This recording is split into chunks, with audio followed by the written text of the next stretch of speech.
Assalamualaikum warahmatullahi wabarakatuh. Allahumma sholli ala sayyidina Muhammad wa ala Allahumma ali salli sayyidina wa barik Muhammad. alaih. Salam berkah. Alhamdulillah sekarang di samping kanan saya ada Habib Hasan Safik Sahab ya. Hasan Sahab. Masya Allah. Gimana Habib? Sehat, Kabarnya Habib? alhamdulillah, Masya Allah. Bang Ikrimah sehat juga. Alhamdulillah sehat juga. Salam Berkah. berkah. Masya Allah. Masya Allah. Ya, Habib, siap. kita mau nanya nih. Ya, mangga. Kang. Ini ada chat. Kita kan hidup di dunia ini sementara. Gimana sih biar hidup kita itu berkah dan setelah wafat itu nggak sia-sia? Iya, Masya Allah ya Kang Ikrimah. Iya. Yang namanya kehidupan di dunia itu kan sementara. Dan kita nggak ada yang tahu umur kita ini bisa sampai kapan kan gitu. Oh, mohon maaf, Pip. Kita langsung aja ke semuanya biar semuanya lihat. Siap. Ya, jadi kan pemirsa seperti yang sudah kita ketahui, kita hidup di dunia ini sementara. Nggak ada yang tahu. 5 menit lagi, 10 detik lagi, bahkan bisa jadi kita meninggal dunia. Wallahu alam, nggak ada yang tahu yang namanya kehidupan. Nah, para salafun saleh itu senantiasa mengajarkan kepada kita bagaimana kehidupan kita ini agar tidak sia-sia. Ya, diantaranya Al-Habib Habib Ahmad bin Hasan Al-Attas dalam kitab Tadhkirun Nas, beliau mengatakan, "Itsnani fid dunya idza mata mithaluhuma mithalul maitati allati lam tudzakka." Jadi ada 2 orang yang mana ada 2 golongan, yang mana 2 golongan ini ketika dia mati, ketika dia meninggalkan dunia, itu seperti bangkai yang belum disembelih. Jadi mati sia-sia, nggak ada manfaatnya. Berarti seperti hewan ya? Seperti hewan, seperti bangkai. Bangkai kan sangat hina sekali gitu kan.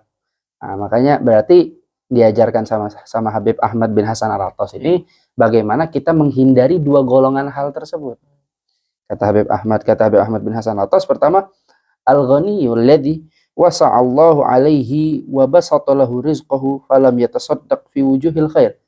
Golongan pertama yang ketika dia meninggal sia-sia seperti bangkai, kata Habib Ahmad bin Hasan Al-Attas, itu adalah mereka yang Allah kasih lapang rezeki.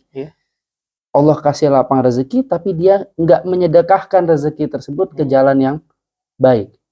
Entah dia menginfakkan kepada pondok pesantren, kepada masjid, kepada channel-channel dakwah dan lain sebagainya. Yatim piatu, iya. Orang dan lain sebagainya. Intinya dalam kebaikan ya, karena kebaikan itu umum.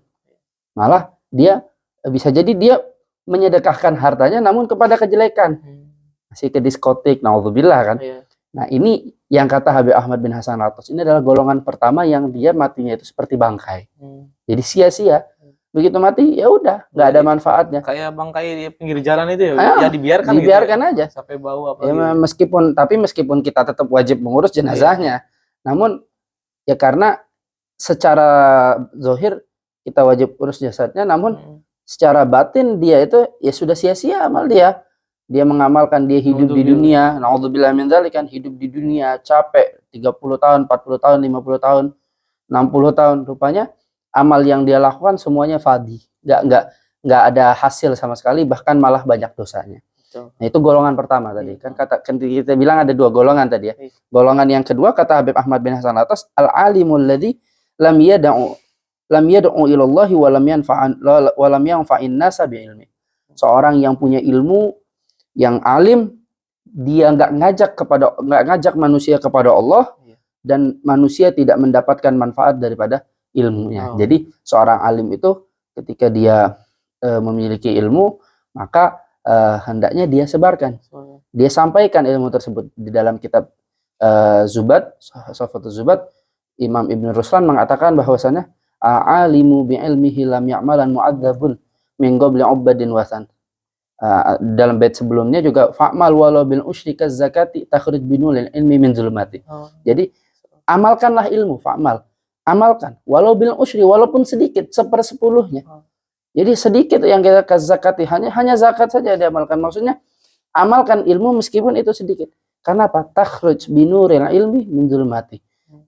Atau kalau ibaratnya takhruj minadz-dzulumati binuril ilm, maka kamu akan keluar dari kegelapan dengan cahaya ilmu yang kamu amalkan. Habis itu dikasih wanti-wanti, al-alimu bi ilmihi lam ya'malan, seorang punya ilmu tapi tidak diamalkan, tidak mengajak manusia, manusia tidak mendapatkan manfaat dari ilmunya, mu'adzabun, maka dia akan diazab min qabli ubadin wasal, bahkan sebelum penyembah berhala diazab. Maka ini yang harus kita hati-hati. Ya, dua golongan tersebut, yang pertama orang kaya tapi tidak mempergunakan hartanya di jalan kebaikan, ya, atau sia-sia udah disimpan doang, hartanya disimpan doang, jadi tidak diinfakkan atau diinfakkan ke jalan yang jelek. Nah, ini yang pertama. Dan yang kedua adalah punya ilmu, tahu ilmunya tapi tidak diamalkan, atau manusia tidak dapat mengambil faedah daripada dua golongan ini yang harus kita jaga, jangan sampai kita termasuk di dalamnya. Ini yang disebutkan Habib Ahmad bin Hasan Al-Attas dalam kitab beliau, karangan beliau, yaitu Tadzkirun Nas. Oh, Masya Allah. Semoga kita dijauhkan dari nomor 1, dari orang yang mempunyai harta tapi tidak diinfakkan di jalan Allah. Amin. Dan yang kedua, orang yang mempunyai ilmu tapi tidak mengamalkannya. Masya Allah. Jadi kesimpulannya bagaimana, Bib?